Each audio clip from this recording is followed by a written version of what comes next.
الصف الرابع الوحدة الثالثة. أحب مدرستي, saya sayang sekolah saya, مع الأستاذ نواري بن مصطفى. Assalamualaikum warahmatullahi taala wabarakatuh. Apa kabar anak-anak murid? Ustaz doakan kamu semua sentiasa sihat dan gembira selalu. Baiklah murid-murid, kita bersua lagi dalam pembelajaran bahasa Arab. Kali ini anda semua akan belajar bersama Ustaz di bawah tajuk yang ketiga, iaitu Uhibbu madrasati, saya sayang sekolah saya. Jom kita mulakan.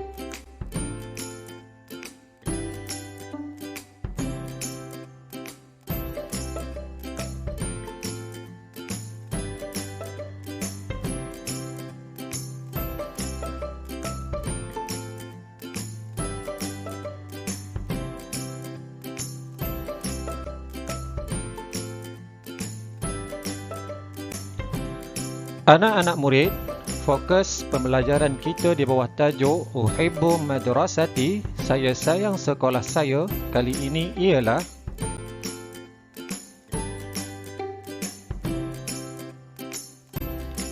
membaca ayat-ayat yang mengandungi isim isyarah atau kata tunjuk.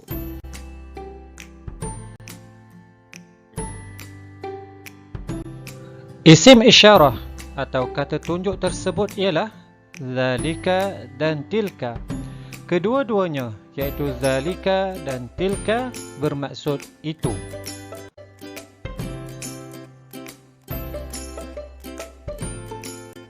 Penggunaan zalika dan tilka di dalam ayat mudah yang akan dipelajari nanti adalah untuk menunjukkan benda yang ditunjuk itu jauh. Dalam konteks pembelajaran kita ini, benda yang ditunjuk itu adalah berkaitan dengan bangunan, bilik dan tempat di dalam kawasan sekolah seperti kelas, surau, pejabat, bilik guru dan sebagainya yang telah dipelajari oleh semua murid di bawah tajuk Uhibbu madrasati, saya sayang sekolah saya.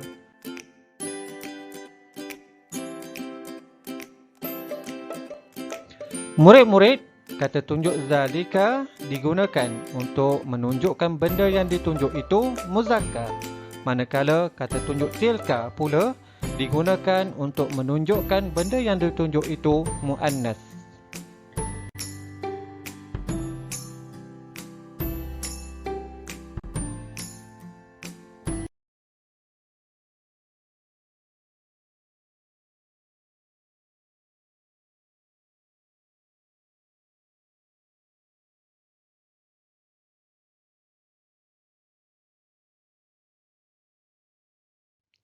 Murid-murid, pada awal pembelajaran kita ini, Ustaz akan membacakan dua contoh ayat mudah yang mengandungi isim isyarah atau kata tunjuk zalika dan tilka serta benda yang ditunjuk, iaitu berkaitan dengan bangunan, bilik dan tempat di dalam kawasan sekolah seperti tandas dan bilik guru. Ustaz minta semua murid perhatikan ayat-ayat ini dengan baik dan dengar dengan teliti apa yang Ustaz baca. Zalika hammamun.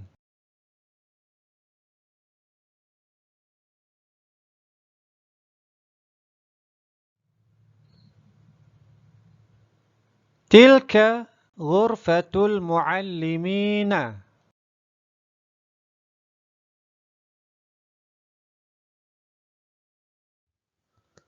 Baiklah murid-murid, mari kita membaca dua ayat mudah ini bersama-sama. Zalika hammamun. Zalika hammamun. Zalika hammamun.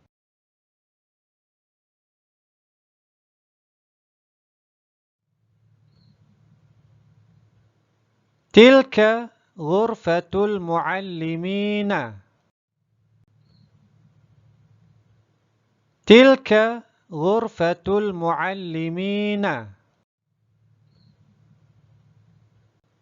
Tilka ghurfatul muallimina.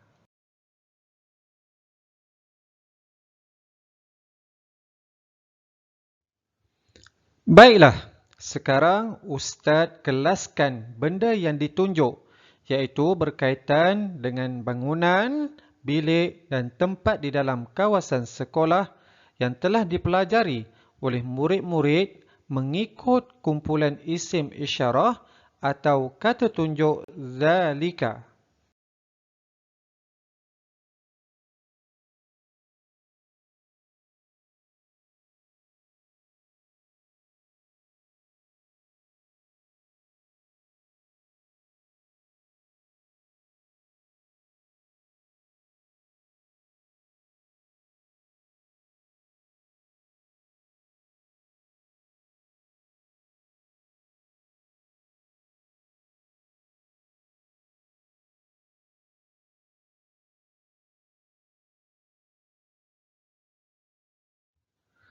Seterusnya, Ustaz kelaskan pula benda yang ditunjuk iaitu berkaitan bangunan, bilik dan tempat di dalam kawasan sekolah yang telah dipelajari oleh murid-murid mengikut kumpulan isim isyarah atau kata tunjuk tilka.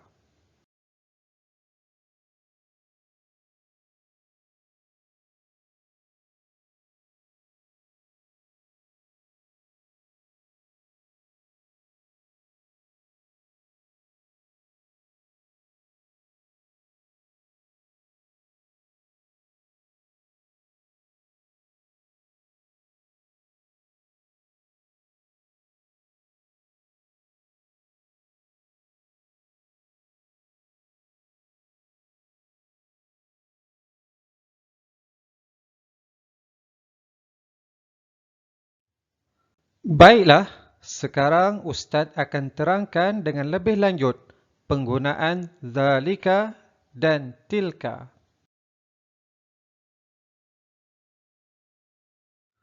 Contoh ayat mudah yang pertama, zalika hammamun. Berdasarkan contoh ayat mudah yang pertama, iaitu zalika hammamun, kata tunjuk zalika digunakan di dalam ayat bagi benda yang ditunjuk, iaitu hammamun. Benda yang ditunjuk, iaitu hammamun, untuk kata tunjuk zalika yang tidak mempunyai tanda tak marbutah di akhir perkataan.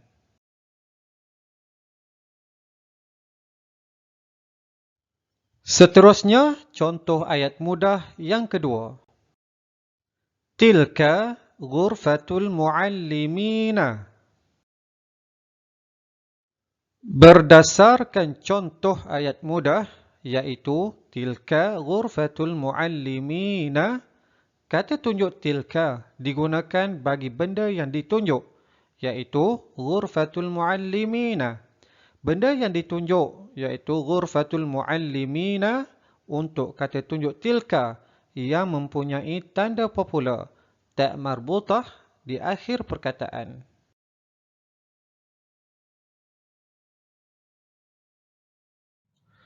Murid-murid, sekarang mari kita lihat perbezaan di antara struktur perkataan benda yang ditunjuk bagi kata tunjuk zalika dan tilka melalui peta pemikiran tulang ikan ini.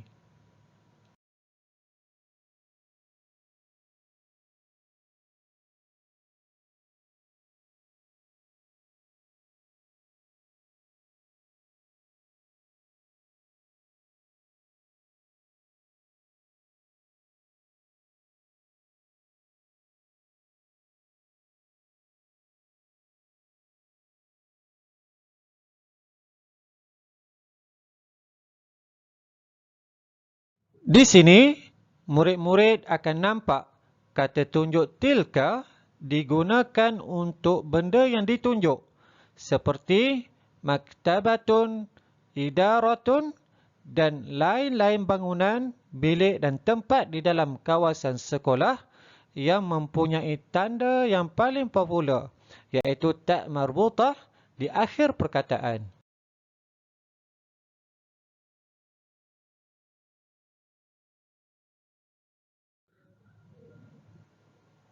Ma dzalika?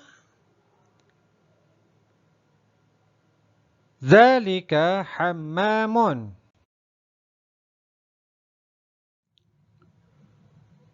Ma tilka? Tilka ghurfatul muallimina. Murid-murid, pembelajaran kita kali ini iaitu berkaitan ayat mudah yang mengandungi isim isyarah, kata tunjuk zalika dan tilka hampir ke penghujungnya.